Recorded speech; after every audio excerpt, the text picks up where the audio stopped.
నమస్తే, welcome to NSTV news. ముందుగా ముఖ్యాంశాలు. 10వ మినీ అండర్-14 జాతీయ ఛాంపియన్షిప్లో 2025 ఆగస్టు 18 నుండి 20 వరకు ఢిల్లీలో జరగనున్నాయి.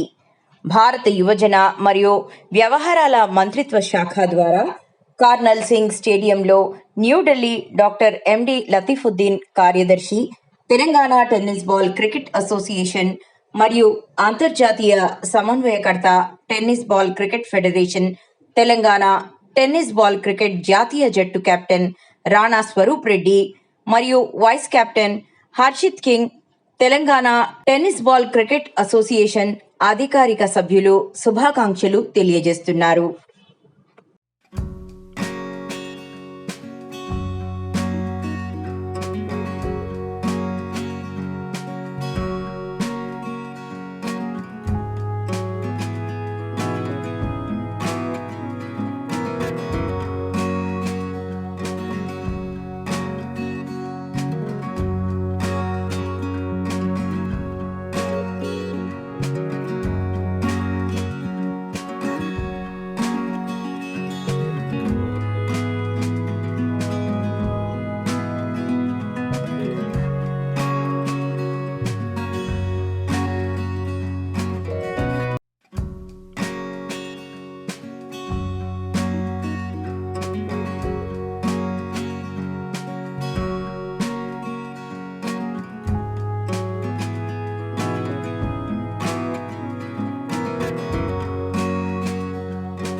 తెలంగాణ టీం ప్రాక్టీస్ చేసి ఇక్కడ నుంచి వెళ్తుంది. ఇది బీబీ నగర్ రాక్పూల్ ఇంటర్నేషనల్ స్కూల్లో ప్రాక్టీస్ అవుతుంది వీళ్ళది. వేరే వేరే డిస్ట్రిక్ట్ వాళ్ళు ఇక్కడ పార్టిసిపేట్ చేశారు. మళ్ళీ తెలంగాణ టీం కంబైన్ వెళ్తుంది. ఇది 10th మినీ అండర్-14 national tennis ball cricket championship 18, 19, 20 న్యూఢిల్లీలో అవుతుంది ఈ నేషనల్స్.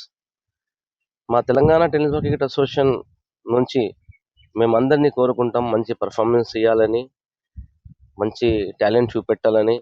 మా టీంకి మాకు చాలా నమ్మకం ఉంది, వీళ్ళు గెలిచి రావాలని. ఇంకోటి, మన తెలంగాణ అండర్-14 national team captain Rana Swaroop Reddy మరియు రిమైనింగ్ ఆల్ టీమ్ మెంబర్స్ చాలా మంచి ప్రాక్టీస్ చేసి వెళ్తున్నారు. మళ్ళీ head mistress C Ranjani madam, vice principal Innareddy గారు వాళ్ళు చాలా ప్రోత్సాహం ఇచ్చారు. టీం గురించి ఇక్కడ ప్రాక్టీస్ చేశారు, అందరూ చేసి ఇక్కడ నుంచి వెళ్తున్నారు. మా హృదయపూర్వక మేము మా తెలంగాణ టీంకి మేము మంచి రిజల్ట్ తీసుకోవాలని మా Telangana tennis cricket association entire organising committee హృదయపూర్వక వీళ్ళకు నమ్మకం ఉంది, మా పైన గెలిచి రావాలని మేము కోరుకుంటున్నాం. జై హింద్, జై భారత్.